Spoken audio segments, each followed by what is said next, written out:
Hi everybody, welcome to my channel. Today is a day 24 and the another problem on binary tree, which is unique binary search tree. So given a n, how many structurally unique binary search tree that store value from 1 to 3 up to n. So for example, n equal to 3, we have 5 such unique binary search tree. So the structure is this, like when we took 1 as a root node, in that case 2 and 3 can go to the right subtree. So 3 and 2, and another is 1 is a root node, 2 and 3. So these are the two tree with 1 as a root. Now 3 as a root, we can form another two tree, this one and this one. And when 2 is a root, then there is only one tree because 1 is on the left subtree and the 3 is on the right subtree as per the binary search tree property. So let's try to understand the problem in detail. I will explain. Let's say we have n equal to 1, 0. If there is no node, in that case we have empty tree, basically null. So we can call it a one tree. If n equal to 1, we can have one such tree which is the node root itself.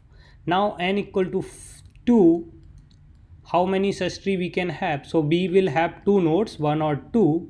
So 1 and 2. So here what we can do, we can make 1 as a root node first. In that case 2 must we go on the left subtree, which is like 2 here. Oh right, and now 2 is a root, then 1 can go in the left subtree. So this is two possible tree we can form with n equal to 2. So 2. Now let's take n equal to 3, as in the problem we know 5 such tree. So in the example given, so let's n equal to 4, the bigger problem now. So if n equal to 4, we will have node 1, 2, 3, 4.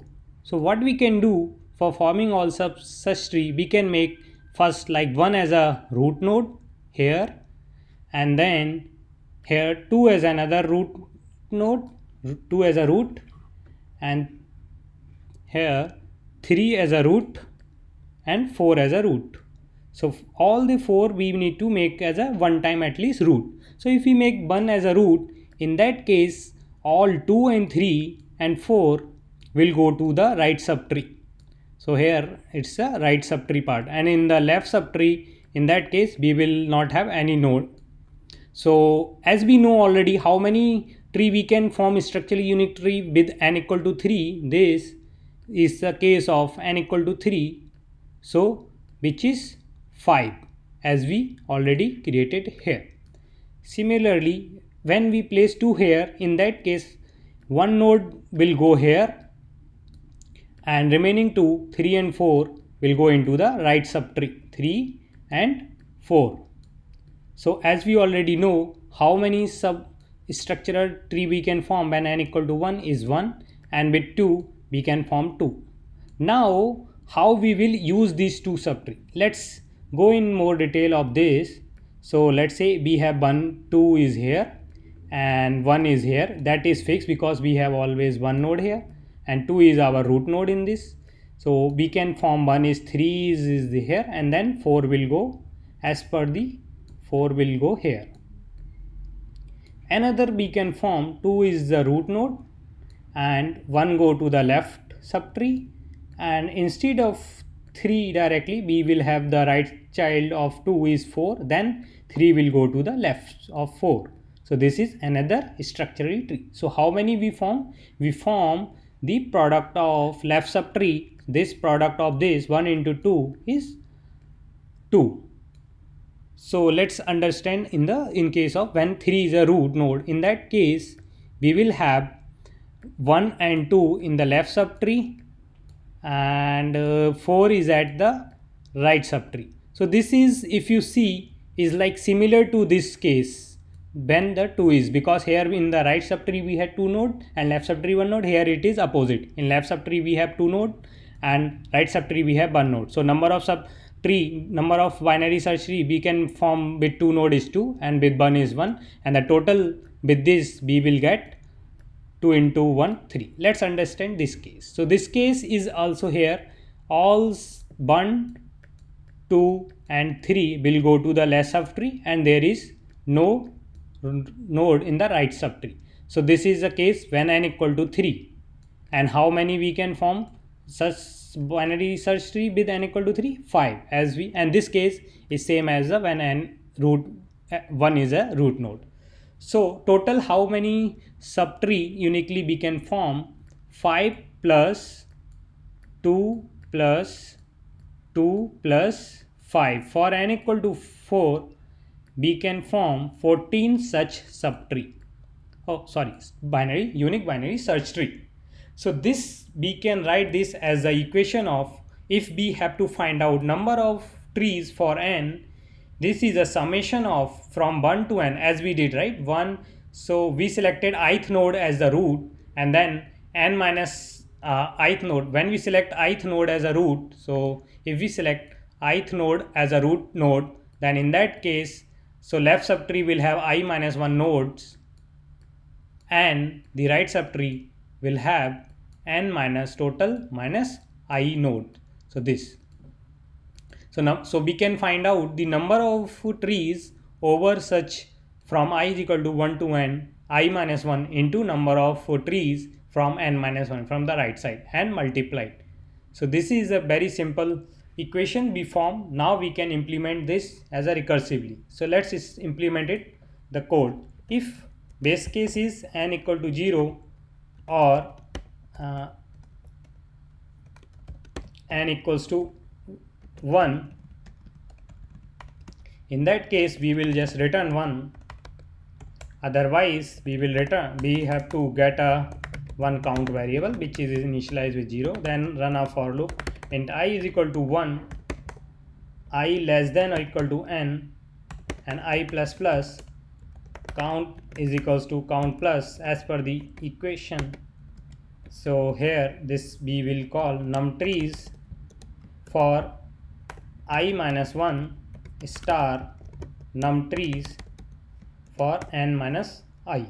So this is a simple implementation of recursive, and in the end we will return the count.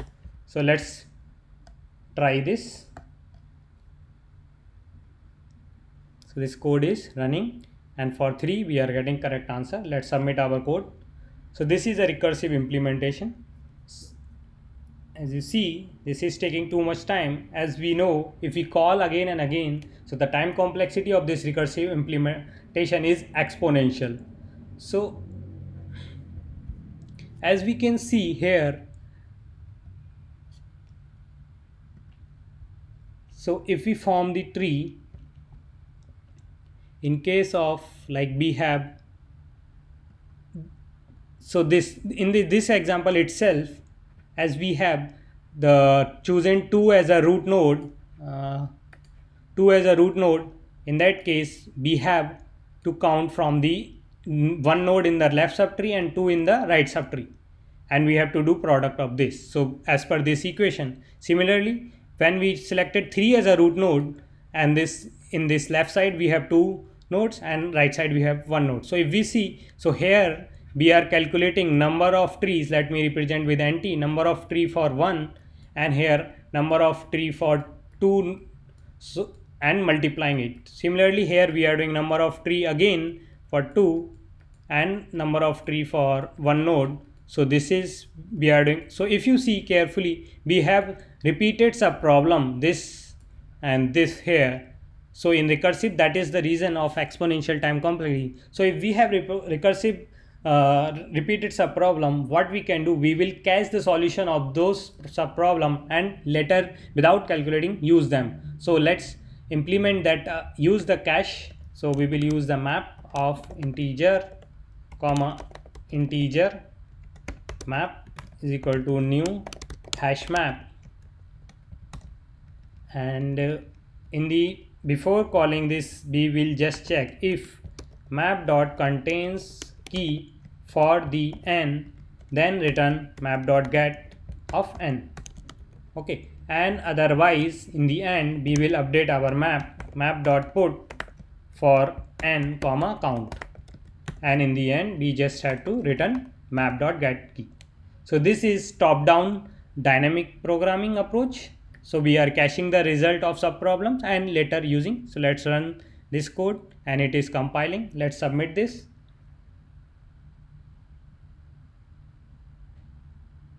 So it is judging. Why it is time limited for n equal to 19?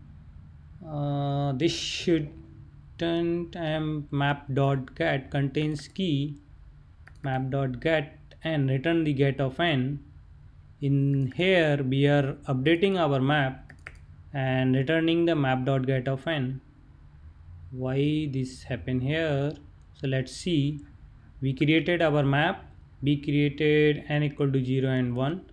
Map dot contains key we are checking. If it is already in cache, then return from here. Oh, we missed the return. That is the mistake here. We have to return, like if the subproblem is already calculated, so we will return that and see. Now let's submit this. So it is accepted. So if you see the time complexity of this solution, we are running for all n 1 to n here, and then we are calling internally loop. So the time complexity of this solution is O of